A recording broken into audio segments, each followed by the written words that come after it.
এই জায়গায় ওদের খাবার আর কি রেডি করি, আর সামনের দিকে দেখা যাচ্ছে ওইদিকে ওদেরকে খাওয়াই।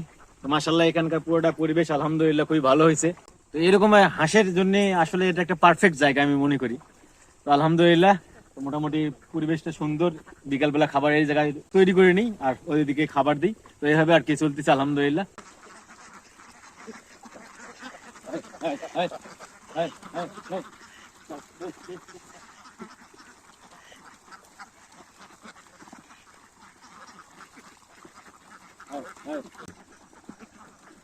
মানে এভাবে খাওয়ানোর উদ্দেশ্য একটাই যে মানে এখানে জায়গা কম আর এরা খাইতে খাইতে মানে খাবার নষ্ট করে, বুঝছেন? তো যার কারণে আর কি এভাবে খাওয়ানো, এভাবে খাওয়াইলে একটা চাটির উপরই হয়ে যায়। না হলে ভাই এত হাঁস বেশি গাবলা করে দিলে বেলা খাবার গুলো নষ্ট করে ফেলে দেয়। তো এই হলো উদ্দেশ্য আর কি। আয় আয় আয় আয় আয় আয় আয় আয় আয় আয় আয়